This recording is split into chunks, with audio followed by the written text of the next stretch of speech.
Yeah. Brad, thanks for joining us. It's been a big summer as always, plenty to get through, so let's get straight into it. Pre-season, what have been the focuses for the team this year?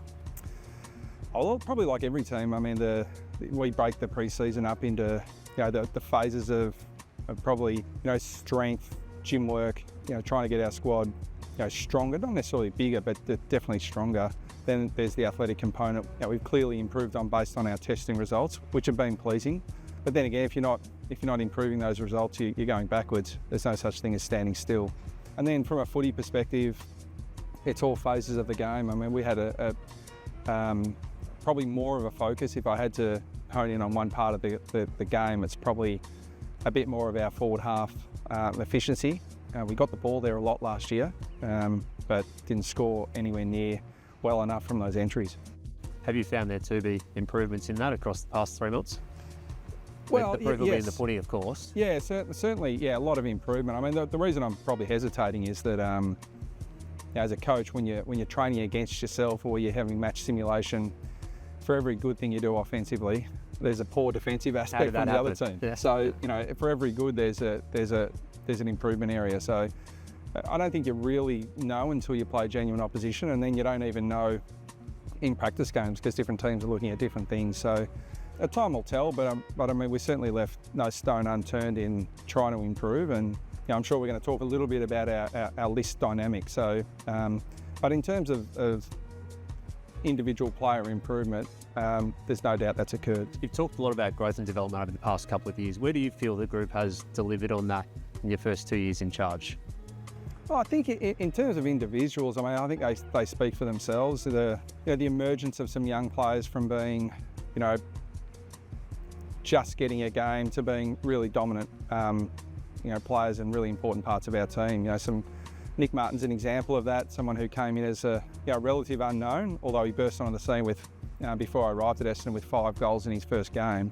He's been a really important part of our team, both on field and off field as a leader. Sam Durham's another one who we always thought had great capability, but has continued to improve from predominantly an outside role in previous years to an inside role last year. Jai Caldwell, those sorts of players, have improved, and we've needed them to, because Zach Merritt's been a really consistent, dominant, All-Australian standard performer for a long period of time, but he needs some support. Last year you were top 4 after round 17, and obviously dropped away the second year in a row that had happened. In the moment you spoke about the expectations, get into the group a little bit. Since then, have you been able to dig in a little bit further around that drop-off and what occurred there? Yeah, I think it's, the wins and losses it's actually quite interesting, because there's a lot of parts of the game statistically that we actually did better in the second half of the year. I talk regularly about the evenness of the competition, and I hear other coaches do the same, and that's the reality. But in the first 6 games of the year last year, we were number 1 in the competition for set shot accuracy. As an example, we won some close games throughout the year. I think one of the measures that after round 17, the difference between 4th and 14th was only a few games, and our percentage was only 99. So by definition, we'd had more points kicked against us than we'd kicked. Yet we sat 4th on the ladder due to some factors like winning the close ones, set shot accuracy, and a few of those things went against us in the back half of the year. So while the big picture is 224 looks similar to 223, I think the finish to last year was vastly different in terms of competitiveness, the style of game we wanted to play. But it's also a good reminder that we're nowhere near where we want to get to. The first half of last year was really pleasing, but never at any stage did I think, oh gee, we're now cementing ourselves as one of the best 4 teams in the competition, because we still had a lot of work to do. Tell us about your trip to America with Zach Merritt and Andy McGrath. What did you get out of that program? Yeah, well, it's always it's a great opportunity to get away with the captain and vice captain, away from the normal environment, and talk more broadly about the club, leadership in general. Meet with some really experienced people who work in that space. But more broadly, I mean, the work that Zach and Andy and our broader leadership team are doing is really clearly defining what they want the Essendon culture to be, and we're trying to move as quickly as we can to a player-driven leadership model and a player-driven group that are keepers and protectors of the Essendon culture. But you can't do that until you've clearly defined what it is. And I think it's fair to say, if you look back over the last 10, 12 years at Essendon, there's been a lot of reasons why we haven't been able to embed and build on that culture. Did you end up visiting the LA Rams as well? Well, they started the year 1-4, so when we were over there, they weren't happy campers at that stage. But are we seeing you in the dugout next year at the G? Oh, it'll be interesting. I mean, we've got some great contacts over there. But they're a great lesson to us because even at the time, it was at 1-4. It felt like their season was slipping away from them, but they bunkered down. And we got a first-hand look at their situation, how they responded to adversity. And clearly, if a few things had gone well late in their season, they could have easily found themselves in the Super Bowl and maybe even winning it. So, it's another lesson that as bad as things might seem, it can turn pretty quickly, but vice versa. If things are going really well, don't rest on your laurels. You mentioned the leadership model, Zach and Andy. Do you add to that this year, or do you add some more players to that expanded ring that you've sort of built over the past couple of years? Yeah, we will. We're still absolutely getting to putting the finishing touches on what that group looks like. Because I think equally important as the captain and vice captain and broader leadership group is, it's having a program that develops and nurtures leadership from beneath. And I think again, through circumstances that none of the players can control, it's been a real challenge to develop leadership at our club, and we have a great opportunity now to build a production line of leaders, not only for now but for the future. Nick Martin going to be one of them? Is that part of his evolution, do you feel? Oh, he's selecting himself in that space. His on-field speaks for itself, and I think that before you can qualify as leading others, you've got to make sure you've got your own backyard in order, and Nick certainly has done that over the last few years. And he's very articulate, very intelligent guy who prepares himself really well. So he's got a really good platform to develop his leadership, and we're keen to nurture that. Running in Martin, goal coming up, Bombers. History has created an impatience, probably, for want of a better word, around the footy club over the past couple of decades. Heading into your third year, where do you feel the list is at and the group is at? Still the fifth youngest list heading into the season. Where does that sit in terms of where you view the group heading into 2025? I think more than what I can say, I think it's what we've done. I think that tells the story. We look to the future. The draft last year, we lost some experienced players and some guys who were clearly in our best team last year who have retired or moved on to another club. So now when you look at that, we've replaced them with essentially draftees. So that makes us younger, but I'm really excited about the enthusiasm and the exuberance that youth brings. And I mentioned some of the players in their early to mid-20s, they're going to be the guys that are going to help grow this group. But I think if you look even broader than that, we elected not to, we needed to move our first pick out to match a bid for Isaac Kako, and we elected not to use that first pick either on another player from another club. We elected to trade it into the future to build that platform, and now we sit here with 2 first-round picks and 2 second-round picks for next year, and that sets a really good platform for the future, but it's not at the expense of the present, because when older players move out, it gives opportunity for younger players, and even a player I think like Archie Perkins, who clearly has got great capability, but he's found it hard to establish a regular role in our team due to some other players playing in that position. A lot of that's freed up now, so there's great opportunity for someone like him this year. How do you structure up the forward line? It's the question everyone's interested in, given the exit of Jake Stringer and different players over the past couple of years. How do you look at it now? How many options do you feel like you have heading into your first preseason game this weekend? Well, I think more options than we'd ideally like, as strange as that sounds, because we've got a lot of players that are capable of playing there, but we're looking for some players to emerge and really make the position their own. Peter Wright as a former Crichton medalist, proven key position, forward, ruck. Nate Caddy's emerging. Kyle Langford's shown what he can do over the last couple of years. Harrison Jones is a really important part of our team.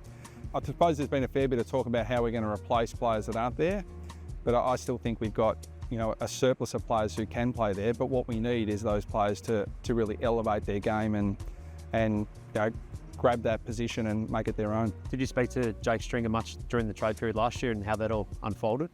Yeah, we spoke regularly. And Jake's a really likeable guy. He's a popular member of our group.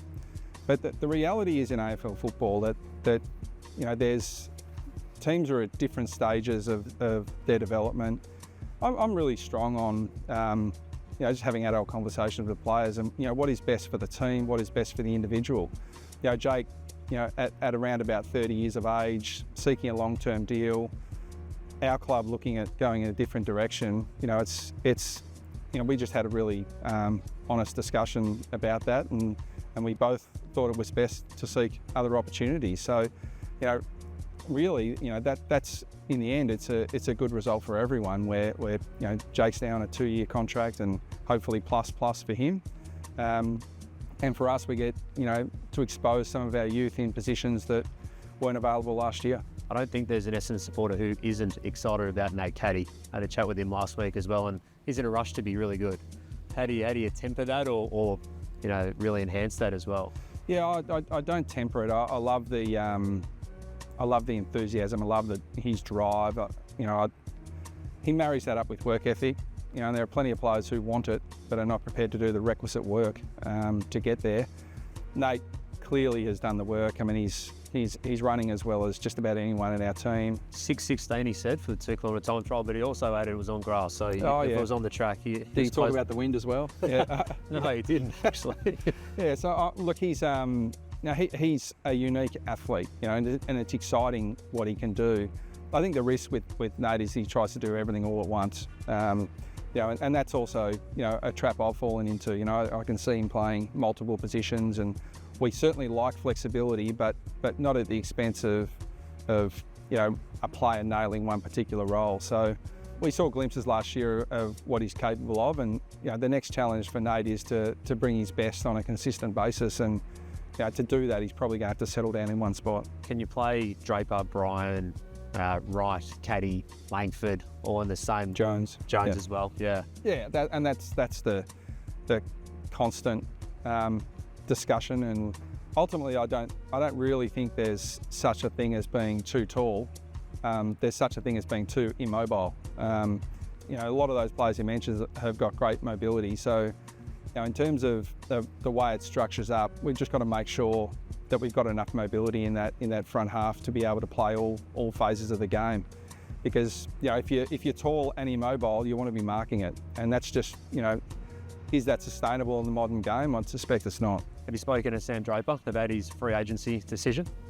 No, I've spoken to him about how much we value him, and a similar process to our previous free agents. 3 spring to mind straight away of in my time, players who have entered a free agency year uncontracted. So, my job's to create the vision, work on the environment, make sure that the players feel that Essendon's a place where they'll play their best football, and that they buy into the vision that we have for team success. So, I think if we do that really well, then it makes the decision fairly easy. But I'm also, well aware that us, like every other club, are looking at available free agents, and other clubs will be doing the same to ours. Have you gone wacko for Kako? Is he going to be playing the opening round? Well, I never like to sort of at this stage, make any statements around selection, just because experience tells me things change. But if you sit here right now, I mean, our plan is for him to play the first practice game this Saturday coming. And he's earned that right. It hasn't been given to him just because he's a player we rate highly. Now, he's really exciting. You've seen him as much as anyone. We know what his strengths are, but we can't expect Isaac to do everything for us in the forward 50. We need others to come up as well. But it's certainly a need for us, that player in that part of the ground. So there's opportunity there for him. but we've got to make sure that we do what's best for him in his long-term development. Do you expect any of the other newer faces to be in with a chance early in the season? Reece Unwin's been playing some good match simulation recently, and Archie Day-Wicks was going pretty well before his injury as well. Saad El Hawali. Yeah. I mean Saad's had a terrific preparation. Archie Day-Wicks was performing really well in the pre-season. So his is a relatively minor setback, but it was just unfortunate timing. So he won't be available to play this weekend. But I think it's Clark's another one that's really impressed us with both his willingness to learn, but also his work ethic. So, and when you mentioned, we really been excited by some of the things he can do. And Isaac Kako and Reece together, while they're both first-year players, they look relatively exciting given their age. So we're in a spot where we just have great. It's open-ended what our team could look like, and that's concerning for a coach in one sense in terms of synergy and all those things. But it's exciting because there's no doubt we'll have players emerge this year that we couldn't have expected to emerge a month ago. What's the health of the group at the moment? Darcy Parrish has been managing a back injury recently, and Jordan Ridley with his hamstring as well. Ben Mackay seems to have integrated back into some more match stuff recently. Did they all get up for the Cats game? They should. Yeah, I mean that's our plan. Our projection is that outside of Darcy, all of those will be available. Now Darcy just had a wretched run. He works so unbelievably hard. He's probably the type of player who he pushes so hard that we've got to hold him back at times as well. So he's a really important part of our midfield, and we need him back. But when he gets out and trains and pushes, it's probably exacerbated his back issue a little bit. So we'll be really conservative with him. But we expect Ridley, Mackay, to play not the first practice game, but certainly the second one. Is Parrish in some doubt for the start of the year? Yeah, I'd say that based on the way that we've managed his back to this point, it hasn't progressed as quickly as we would have liked. So, and he's a dynamic player, and so when we have pushed him, it hasn't responded the way we like. So, yeah, I'd say he's in some doubt, not completely ruled out at this stage because it might turn, but I think he's such an important player for us. We've just got to make sure we get him right for the long term. We've seen Dylan Shield shift to half back. Have you seen it across the pre-season? Well, he's an All-Australian player. I mean, Dylan hasn't been able to show his best over a consistent period of time the last 2 years based purely on injury. It's a good reminder to all of us just how good a player he is, that he's had a full pre-season. So whether that for us is we're looking to build flexibility through our midfield, the emergence of some young players in the inside midfield means that we want to be able to play Dylan in different roles. And being an experienced player, he's just slotted in at half-back really well. But he can play wing, half-forward on ball as well. So his pre-season suggests that he's laid the platform for a really good year. A couple more players to ask about. I don't want to get through the whole list, but we may as well grab a couple more as well. Elijah Sardis this summer. He's come into his third season as an early pick. It feels like he's ready to take the next step as a midfield option as well. Did that come after a couple of pre-seasons? Yeah, I think players develop at different rates, and particularly inside midfielders when they come in and if you play AFL football as an inside midfielder, regardless of the team, if you look at a team's best group of inside midfielders, you're playing against the stars of the game. I think that is Elijah's best position. We always knew it was going to take a bit of time for him to develop into that. He's been able to go head-to-head in the pre-season with our best midfielders, and time will tell whether he can carry that excellent pre-season form into regular games against, as I said, the stars of the competition. So the signs are really good with Elijah, and I don't think there's any secret. He's been uninterrupted. The amount of work he puts into his game, to areas he's got to improve on, to focusing on his strengths, is really second to none around our club. So he set a great example over the pre-season, and he's a player that if he has the year we expect him to, it'll be on the back of the work he's done. Number 22 is a pretty special player, Sam Durham. Where do you expect to see him take the next step in 2025? Because is it more of the same of what we just saw emerge last year? Yeah, he's a real challenge for us because he's one of those players that we'd like to play him in about 3 different positions all at once. You want 3 of him? Yeah, that'd be ideal. That'd be nice. I think he'll he'll work in with that broader midfield group and give us that point of difference in terms of dynamic speed and strength. And we like him forward of the ball, we like him around the ball. So, we won't be too locked into where we play him, but I think where we played him last year was a pretty good start. Is Zach Reid ready to go? All signs are good. I mean, he's had a great prep. He'll play this Saturday against the Bulldogs in our first practice game. The hard thing for all of our coaches and players is not to get too excited, because he looks so assured out in the training track. Gives us a really good look. And just recently with Rids has got a very minor hamstring, but when he's off the track and Ben Mackay's off the track, Reedy, for a 9-gamer, is a bit of the general down in defence. So we're looking forward to seeing him play. Couple before we finish up, we appreciate your time. Off season's a long way away, but we like to talk about these things all the way through. And as you mentioned, 2 first-rounders and 2 second-rounders. Do you expect to be active on the acquisition front this year again, having last year solidified the draft position? And Matt Rowe's name has been mentioned, obviously, amongst the players who are out of contract, and there's an interest there.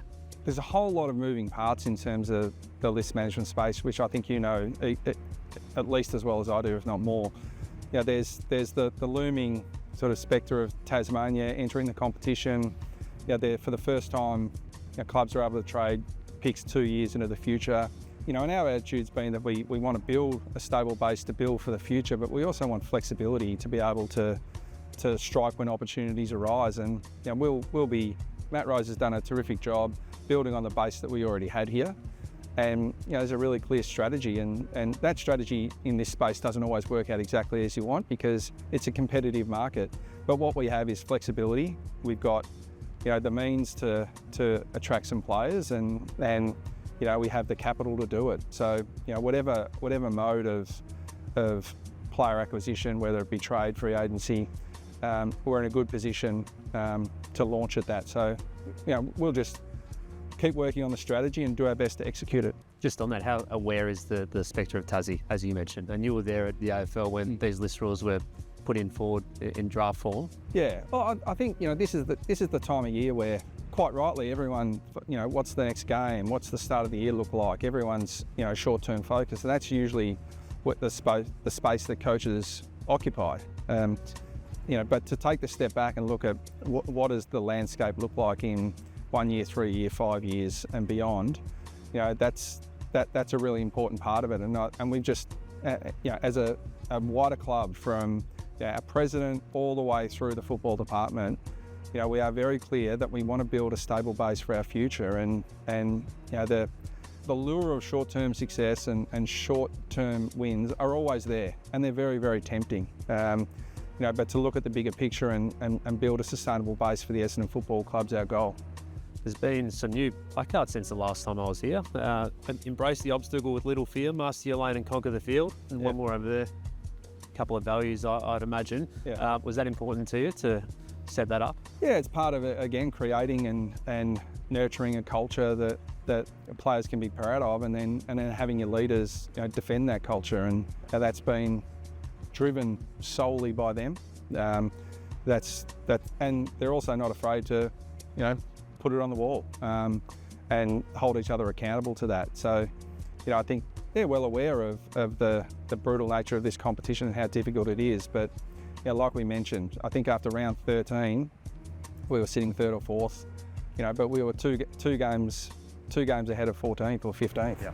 Yeah. The small things matter. And I touched on at the end of last year that the nature of this industry is that you've got to, day by day, just do small things a little bit better than everyone else and stack them on top of each other, and you end up getting a long-term result. And I think there are other teams in the competition that people said Hawthorn came from nowhere last year. Well, they didn't come from nowhere. They came from being in the lower reaches of the ladder for 4 or 5 years and built, and a 0-5 start to 224. People couldn't see the development, but clearly they could in the second half of the year. Just on this last one, Sam Dunham's spoken about being a Don, and that sort of being a bit of an emphasis through the playing group. Can you shed any light on what that means to the group? Yeah, well, it's something that, again, that's really player driven, and it's really quite simple. It's the culture that we have and that we're building, and the actions that we value, you know, are those actions representative of what we want an Essendon player to look like? You know, and that's what we'd love to click our fingers and get that done tomorrow. But the reality is it takes time, and you don't get to build that credibility and that trust, you know, in a short period of time. It takes a long period of time, and that's what, you know, we're really working hard on. Before we finish up, I think it's important to talk about Dale Tapping. Obviously, the club suffered a devastating loss last week. Tell us about your time with Dale and the next steps for the Bombers as well. Yeah, it's been an incredibly difficult time, you know, for everyone at the club. You know, but in particular, I mean, our thoughts immediately go to, you know, to his family, his wife Kelly and son Mason and daughter Summer, who, you know, the Tapping family are deeply embedded in football. You know, their lives have not revolved around football, but football's been a huge part of it. And you know, some people try and separate, you know, their personal life and their public football life. You know, Dale's it was integrated, and you know, it was really difficult watching him over the last 18 months to 2 years, you know, fight so stoically against the myeloma, the disease that he had. And he was a great mentor to a lot of players. I mean, his legacy at our football club will be, you know, the impression and the development and the growth that he instilled in our players. And you know, the players are quite rocked by it. You know, but I just implore them again to, you know, these guys, these assistant coaches, spend so much time with them. And you know, and Dale in particular, you know, his sole objective was to make young men better, you know, in all facets of life. So, you know, that was his objective, and that's exactly what his legacy here will be. Brad, thanks for the chat and good luck for the year. Thanks, Cal.